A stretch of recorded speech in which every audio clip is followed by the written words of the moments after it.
Hey everyone, TimaeuSS here, and welcome to another Aether Gazer video. So you're wondering where Osiris will place in terms of the tier list? Well, fear not. We've actually translated the entire launch version tier list from the CN Guide Group. So you may have seen this document around. This is the CN Guide Group's very famous release tier list with all the sigil recommendations, the functors, the team comps, and the breakdown notes. We have successfully translated this, and thank you so much, Rat and Arrows, for doing this. So we've got, of course, Osiris in here as well as tier 0.5. We'll go over all of her skill kits and whatnot, and just letting you know we're also working on version 2.1 so that you can see how some of the units fare in the later versions so that you can plan ahead with the banners. Now, first things first. Osiris is a very good unit. Her kit revolves around her kind of turning into, with her ultimate turning into an unstoppable being, which I'll go over. But for her tier list at release 0.5, she has two power spikes. The first power spike is, of course, at her release. Even though she's not as cookie cutter as Tsukuyomi, she is still a very strong unit, and she did receive some buffs post release, so we may be just getting the post buff version on the global server. Now, her second power spike is when Thor gets released.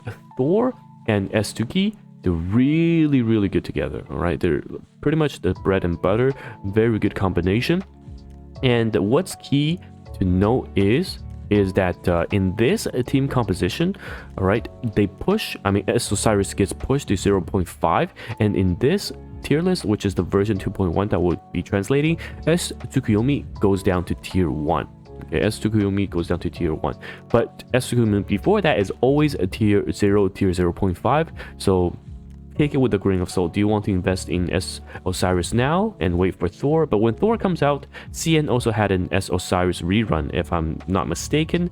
So make sure that you plan ahead, and we may not even get the rerun in the global server. So all of these information are very important in how you plan for the Osiris banner. So let's take a look at what she's like in terms of a unit. So this is Osiris. She went through some changes, both her skill and her outfit, because at release her outfit was it was a pretty whack. And for this content creator who has his own tier list, he puts Osiris also at 0.5, and the current tier 0 at release, as we know, is Tsukuyomi and Poseidon.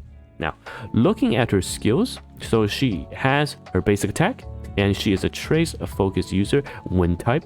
She has her first skill, which gives you traces, and her second skill, which is consumes one trace. I'm not going to go through all the effect multipliers. Her third skill is an AoE, because for the multipliers it may change for global, and we're not 100% sure if it's the buff version that we'll get. Now, her ultimate is what makes her extremely strong. She changes into a different mode.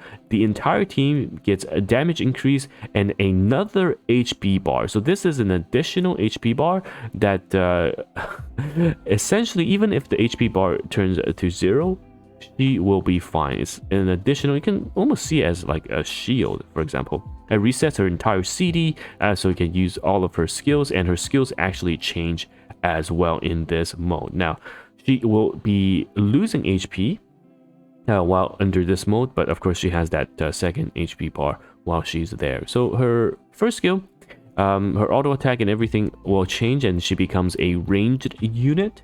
And her first skill is super cool.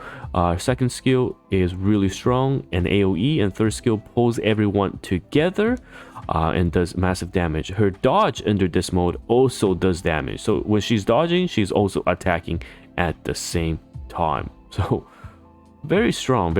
And I think the changed version made it so that you can gain the ultimate bar. All right, you can gain the ultimate bar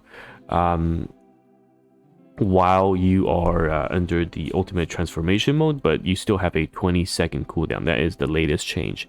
So she will have that 20-second downtime, but you can use Osiris against all of the end game bosses, and she will be completely fine supporting your team by preventing them from dying just through the transformation every 20 seconds. So the breakdown here, okay, is that she is a damage over time extremely well, performs extremely well in high difficulty content, and it's yeah, it's just a very all well-rounded unit. Now, whether or not to pull for her, we can't wait for the global release. We can see what the unit is like. After some testing, I will be releasing a unit breakdown video after. We've got a ton of whales on our Discord and CM veterans. As you can see, we're all testing the unit. We've all